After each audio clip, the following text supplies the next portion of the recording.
అందరికీ నమస్కారం అండి. తెలుగు స్టోరీ బుక్ ఛానల్కి స్వాగతం.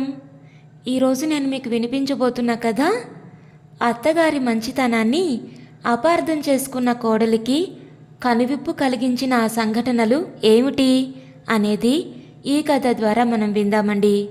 కథ పేరు పొదరిల్లు. రచించిన వారు ఆదుర్తి బాలాగారు. మరైతే ఈ కథను ఎక్కడా స్కిప్ చేయకుండా చివరి వరకు వినండి. నచ్చితే లైక్ చేయండి. కొత్తగా మన ఛానల్ని చూస్తున్నట్లయితే కనుక సబ్స్క్రైబ్ చేసుకోవడం అస్సలు మర్చిపోవద్దు. మరొక కథలోకి వెళ్ళిపోదామా? మాలతి ముఖం కోపంతో దుమదుమలాడిపోతుంది. అప్పుడే స్నానం కానిచ్చి అద్దం ముందు నుంచొని తలదువ్వుకుంటున్న భర్త వంక చూసింది. అద్దంలో నుంచి భార్య ముఖ కవలికలని గమనించాడు రఘుపతి. భార్య ముఖంలో ఆ చిరాకుకి కారణం తన తల్లి వసుంధరమ్మ అని తెలుసు అతనికి. ఇది అత్తాకోడళ్ల సమస్య, కాశ్మీరు సమస్య కన్నా పూర్వం నుంచి ఉన్న సమస్య. చిన్న చిన్న సర్దుబాట్లతో పరిష్కారమయ్యే సమస్య. కానీ ఆ సర్దుబాటు ఎప్పుడూ అవతల వైపు నుంచే రావాలనుకోవడం వల్ల అదెప్పుడూ పరిష్కారం కాని సమస్యలా మిగిలిపోతూనే ఉంటుంది. చూశారా, మీ అమ్మగారి దాష్టీకం 70 ఏళ్ళు మీద పడ్డాయి. పెట్టింది తిని కృష్ణారామ అనుకుంటూ ఓ మూలపడి ఉండొచ్చుగా. ఆవిడ చాదస్తంతో కోడల్ని సాధించాలని చూస్తుంది. చేతులు తిప్పుతూ అన్నది మాలతి. విషయం ఏమిటని అడగలేదు రఘుపతి. అలా అడక్కపోయినా తను చెప్పక మానదని తెలుసు రఘుపతికి. పొద్దున్నే ఎంత హడావిడిగా పనిచేస్తానో మీకు తెలుసుగా. కాఫీలు, టిఫిన్లు, వంట, ఈ పనులు అన్నింటితో పాటు చంటివాడి పనులు కూడా చేసుకోవాలి కదా. ఇవన్నీ చేసుకొని 9:30 కల్లా ఆఫీస్కు పరిగెత్తాలి. అవునా కాదా? అవునన్నట్టుగా తలూపాడు రఘుపతి. ఇన్ని పనులు నోరెత్తకుండా ఒక్కదాన్నే చేసుకుపోతుంటే మీ అమ్మగారి చాదస్తం ఒకటి. మడిగట్టుకు వంట చేయాలిట. అలా చేయట్లేదని, బొత్తిగా మడి ఆచారం లేదని చంపుతున్నారు నన్ను. ఇంకా మడి కట్టుకొని వంటలు చేయడానికి నేనేమి పాతకాలం మనిషిని కాదు. పోనీ మీ అమ్మగారి తృప్తి కోసం అలా చేద్దామన్నా అన్నీ అలా పద్ధతిగా చేస్తే ఆఫీస్ టైం దాటిపోయి అక్కడ బాస్ చేత అక్షింతలు వేయించుకోవాలి. మాలతి గొంతులో ఆవేదన అర్థమైంది రఘుపతికి. భార్య వాదన కరెక్ట్గానే తోచింది. అందుకే తల్లికి నచ్చజెప్పి కన్విన్స్ చేయాలనుకున్నాడు.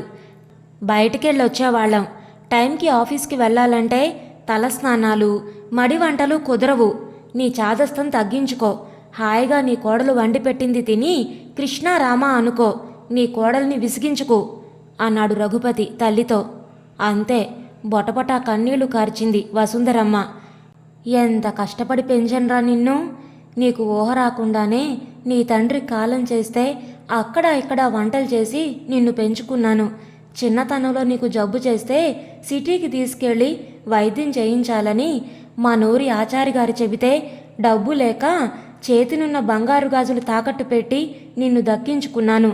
నీ చదువు కోసం ఉన్న పెంకుటింటిని అమ్మేశాను. ఇప్పుడు పెద్దదాన్ని అయ్యాను. ఎవరికీ పనికి రాకుండా పోయాను. ఏదో పెద్దదాన్ని, కాస్త చాదస్తమే ఉందనుకో, మనమే సర్దుకుపోదాంలేవే అని భార్యకి చెప్పడం చేతకాక కన్న తల్లిని నన్నే ఓ మూల పడుండమంటావా? వసుంధరమ్మ వాక్ప్రవాహం గట్టు తెగిన నదిలా పొంగిపోతోంది. తల్లి కన్నీటికి కరిగిపోయాడు రఘుపతి. ఇవాళ తను ఈ స్థాయికి వచ్చాడంటే కారణం తన తల్లి చేసిన త్యాగాలే కదా. ఆమె రెక్కల కష్టంతో తన జీవిత సోపానాన్ని నిర్మించుకున్నాడు తను. అలాంటి తల్లిని కష్టపెడితే తనకి పుట్టగతులుండవు. ఏదో ఆవిడ ఉన్నంతకాలం ఆవిడికి అనుగుణంగా నడుచుకుంటే సరి. ఆ మాటే భార్యకి చెప్పాలనుకున్నాడు. మాలతి, ఈ జీవితం అమ్మ పెట్టిన భిక్ష. తల్లిని బాధ పెడితే పుట్టగతులుండవు. కాబట్టి రఘుపతి మాట పూర్తి కాకుండానే విసవిస బాత్రూంలోకెళ్ళి ధడేళ్న తలుపేసుకుంది మాలతి. తలస్నానం చేసింది కాబోలు. జుట్టుకి పిడపు చుట్టుకొని వంటింట్లో దన్నె అనుకున్న మడిచీర తీసి చుట్టుకుంది. దీపారాధన చేసింది.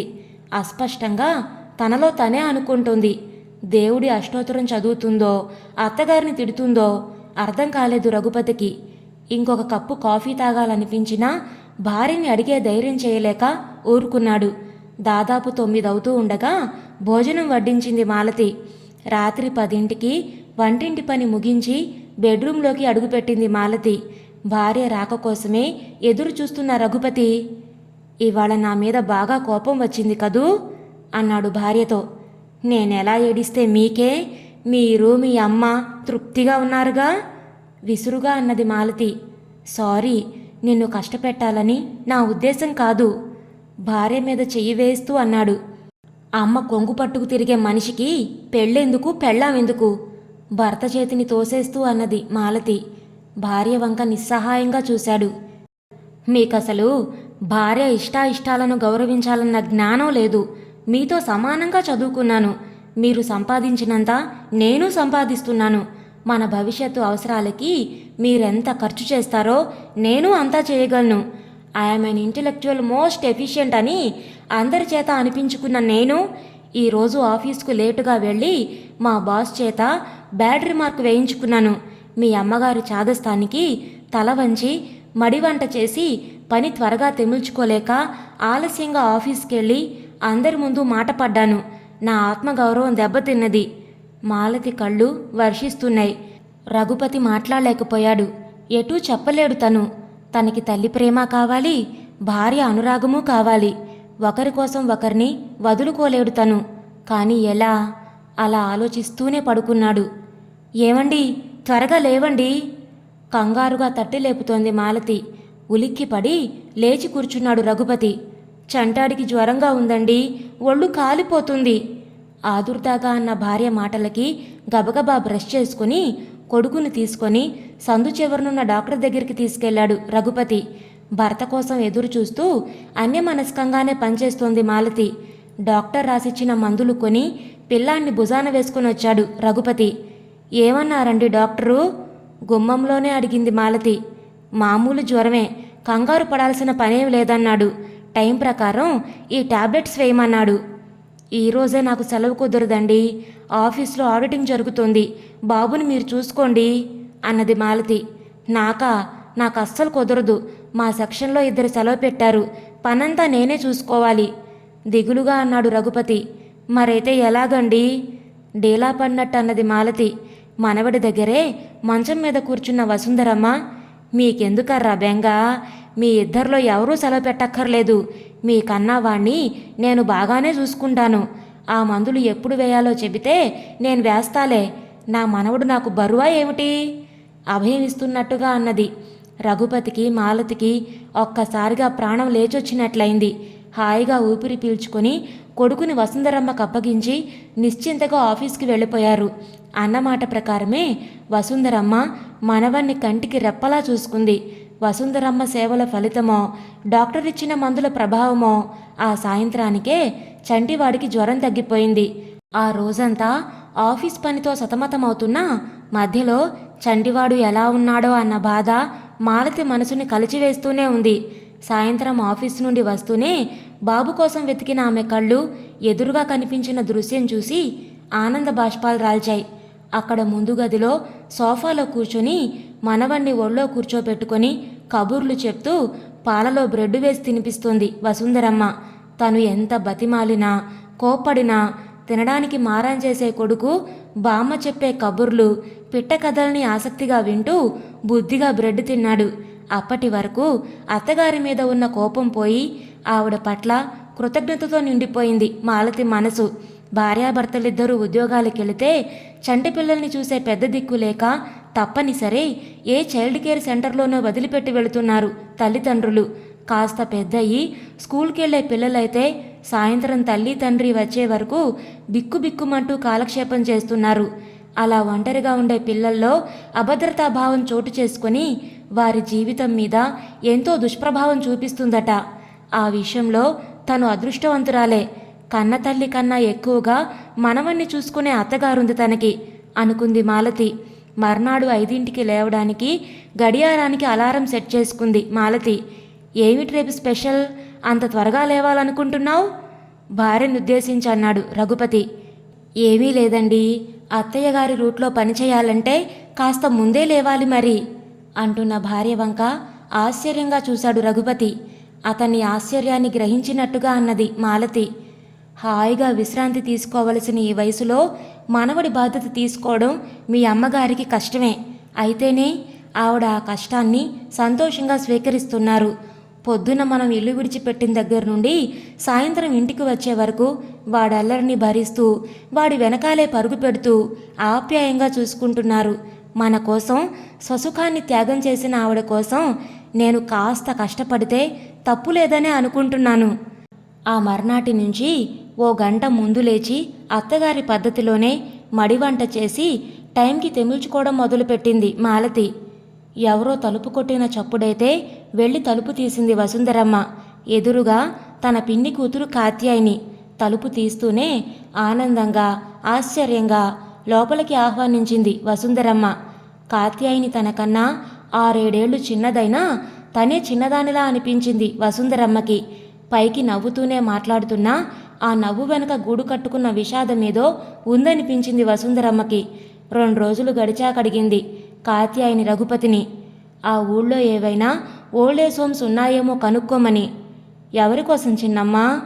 ఆశ్చర్యంగా అన్నాడు రఘుపతి. ఇంకెవరి కోసంరా? నా కోసమే. బాధతో కళ్ళనీళ్లు వస్తుంటే బలవంతంగా నవ్వుతూ అన్నది. నీకా? నీకంత కర్మేంటి?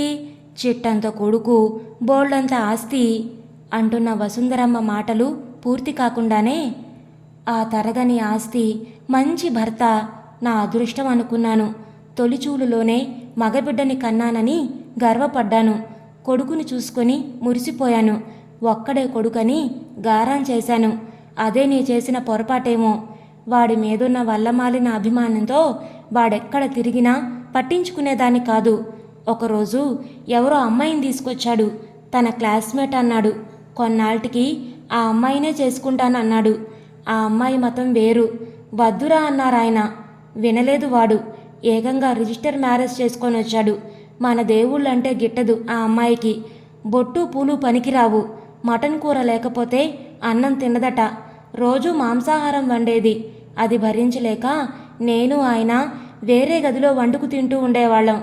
నా కొడుక్కి ఏం చెప్పి పెట్టిందో ఏమో.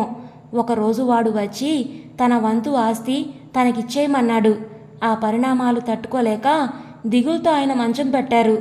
మంచం మీదున్న తండ్రిని చూసి కూడా జాలి కలగలేదు నా కొడుక్కి. తన వంతు వాటా రాసియకపోతే కోర్టుకెడతానని బెదిరించేవాడు. వాడు చెప్పినట్టే వాడికి రావాల్సిన ఆస్తి రాసి కన్ను మూశారాయన. ఒక్కదాన్ని, నాకాయన మిగిల్చిన ఆస్తి చేతిలో ఉన్నదాన్ని. ఎదురుగా మృగంలాంటి కొడుకు.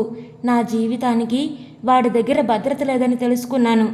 ఏదైనా వృద్ధాశ్రమానికి డబ్బు కట్టి చేరిపోదామని వచ్చాను అంటున్న కాత్యాయిని దీనగాథకి అందరి హృదయాలు బరువెక్కాయి. అయినా నాకేం బాధలేదు. సొంతక్కవే కాకపోయినా అంతకన్నా ఎక్కువే నువ్వు నాకు. అదృష్టమంటే నీదేనే వసుంధరా. బంగారం లాంటి కోడలు. ఇంత చదువుకున్నా మన సంప్రదాయాలకి ఆచారాలకి విలువనిస్తూ నీ పద్ధతులకి అనుగుణంగా నడుచుకునే కోడలు ఉండడం నిజంగా నీ అదృష్టం. వృద్ధాశ్రమంలో చేరుతున్నాను అన్న బాధ నాకు లేదు. ఎప్పుడైనా మీ ఇంటికొచ్చి 2 రోజులు గడిపి వెళుతుంటాను అన్నది కాత్యాయిని. ఎక్కడో ఉండడం ఏమిటి? మీరు మాతోనే ఉండండి. మీరేం పైవారు కాదు మాకు. పైగా మా అత్తగారికి తోడుగా కూడా ఉంటారు అన్నది మాలతి. కోడలి విశాల హృదయానికి వసుంధరమ్మ మనసు తృప్తితో నిండిపోయింది. నాకా మాటే చాలమ్మా. కొండంత తృప్తి. ఆశ ఉండొచ్చు కానీ మనిషికి అత్యాశ ఉండకూడదు. ఎప్పుడూ మీతోటే ఉండాలని కోరుకోవడం అత్యాశే అవుతుంది. ఎప్పుడైనా ఓసారి మీ అందరి మధ్యలో గడపాలని ఆశతో వస్తే కాదనకండి అన్నది కాత్యాయిని. ఇక ఆవిడ నిర్ణయం మారదని తెలిసాక రఘుపతి ఆవిడ్ని తీసుకెళ్లి ఓల్డేజ్ హోంలో చేర్పించొచ్చాడు. అత్తగారు చెప్పకుండానే మాలతి బజారుకెళ్ళి కాత్యాయినికి చీర కొనుక్కొచ్చి ఇచ్చింది. మొహమాట పడుతూనే తీసుకుంది కాత్యాయిని. ఆ రోజే ఓ నిర్ణయం తీసుకుంది వసుంధరమ్మ. కోడలు ఈ కాలం పిల్ల. ఇంటా బయట కష్టపడుతుంది. తన చాదస్తంతో ఇంకా కోడల్ని కష్టపెట్టడం భావ్యం కాదు తనకి. తన కాలంలో తనకి నచ్చిన పద్ధతిలో బతికింది. ఈ కాలం పిల్లలు వాళ్ళ పద్ధతిలో బతకడానికి తనెందుకు అడ్డుపడుతుంది? మంచి హృదయం ఉన్న మనిషి మాలతి. మడీదడి కన్నా మంచితనం ముఖ్యం కాదు. అందుకే ఆ మర్నాడు హడావిడిగా లేచి స్నానానికి వెళ్ళబోతున్న కోడలతో, అమ్మాయి, నువ్వెలా వండి పెట్టినా అభ్యంతరం లేదు. మడీదడి అంటూ కూర్చోక వంట చేసి కాసేపు రెస్ట్ తీసుకో అంటున్న అత్తగారి వంక ఆశ్చర్యంగా చూసింది మాలతి. కుటుంబ వ్యవస్థ భారతీయ సంప్రదాయ విశిష్టత. కుటుంబంలో మనుషులందరూ సంతోషంగా ఉండాలంటే ఒకరినొకరు అర్థం చేసుకోవడం ఎంతో ముఖ్యం. అప్పుడే ఆ ఇల్లు పూల పొదరిల్లు అవుతుంది. తన ఇల్లు పూల పొదరిల్లు అవ్వబోతుందని గ్రహించి తృప్తిగా నవ్వుకున్నాడు రఘుపతి. ఇదండి ఈరోజు కథ. ఈ కథను గురించిన మీ విలువైన అభిప్రాయాలను కామెంట్స్లో తప్పకుండా తెలియచేయండి. ఇంత మంచి కథను మనకు అందించిన ఆదుర్తి బాలగారికి మనందరి తరపు నుంచి ధన్యవాదాలు తెలియజేసుకుంటున్నానండి. మరి కథ మీకు నచ్చిందా? నచ్చితే లైక్ చేయండి, షేర్ చేయండి. అలాగే కొత్తగా మన ఛానల్ని చూస్తున్నట్లయితే కనుక సబ్స్క్రైబ్ చేసుకోవడం ద్వారా ఇలాంటి మరెన్నో మంచి మంచి కథలను మన ఛానల్ ద్వారా వినవచ్చు. మళ్ళీ రేపు మరొక మంచి కథతో మీ ముందుకు వస్తాను. అంతవరకు ఉంటానండి.